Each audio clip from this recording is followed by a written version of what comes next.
Monday morning, and thank you for joining me for another 5-minute motivational morning.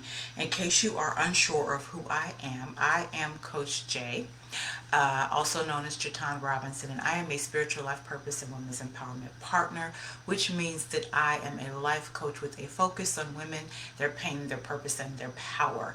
I help them reveal the pain, deal with the pain, and then heal from the pain, refine or define their purpose, and empower them to walk that purpose out. So today we are going to talk about negativity and brokenness. And before I get into the topic, thank you so much for joining me last week. Last week was a success. I consider it a success because it happened every morning like clockwork, and I am grateful. So again, today's topic is negativity and brokenness, and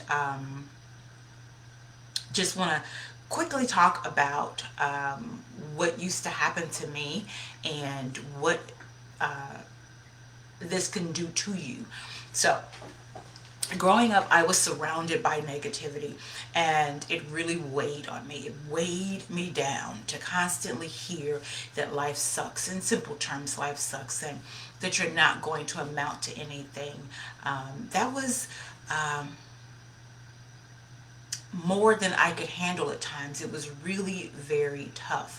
Then also all around you, being able to see visibly people struggling with life and not knowing how to make things better for themselves, not figuring out how to make ends meet. They were basically stuck like a hamster on a wheel, just going around and around and around, doing the same things over and over again, and not seeing any better results from the previous week, month, year. So I'm hearing the negativity where, I won't amount to much. I'm seeing the negativity where that amounting to much, not amounting to much actually is coming true. But then on the flip side of that, I'm also hearing how smart I am and how creative I am and how talented I am, and I am too smart to get stuck in the poverty. That was like a seesaw thing. The coin is being flipped, or the seesaw's gone up one moment and then you come crashing down the next moment. Very, very difficult to deal with on a regular basis. I was surrounded by negativity, and for the most part, so were my children, and not so much from me, but from those that, again, we were around on a regular basis, or those that we saw in our neighborhood or in our community on a regular basis. So not only was it that negativity, but it was also the mixed messages of, yeah, it's life sucks and you're not going to make it, and no, you're too smart to stay stuck. Those mixed messages and the confusion that comes with it was just a heavyweight. It was just all of that on top of everything else that was going on in my life, between the children and the marriage, and then the children and the divorce, and working and losing work, and just everyday things that were happening. All of that was enough to break my spirit, or come close to breaking my spirit, and it's enough to break anyone's spirit.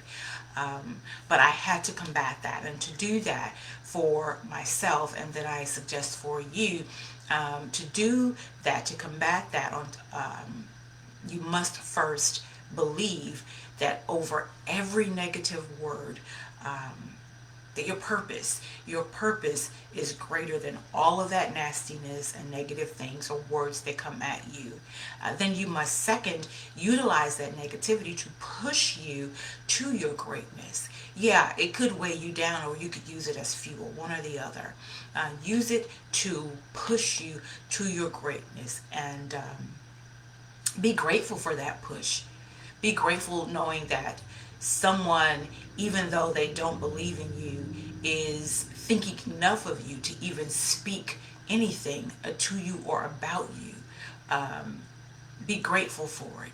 Be grateful for the journey of the negativity, because if you didn't have it, would you have been able to get to that positive part that you're trying to reach? So be grateful for that. And then third, do whatever you can to avoid those who speak only negative. If you are able to, avoid it. Avoid it as much as you can. For me, I stayed out of the house as much as I could. I stayed out of the neighborhood as much as I could, and I tried to do the same thing for my kids. In some cases, I was successful, and in others, I wasn't. But do as much as you can to avoid those who speak only negative things, because most times it's really their own image that they dislike. It's really what they have failed to accomplish, what they have failed to achieve that bothers them. It typically has nothing to do with you. So in most cases, they're just deflecting. There are two scriptures that I have for you today. Romans 12:2. Do not conform to the pattern of this world, but be transformed by the renewing of your mind. Then you will be able to test and approve what God's will is, his good, pleasing, and perfect will.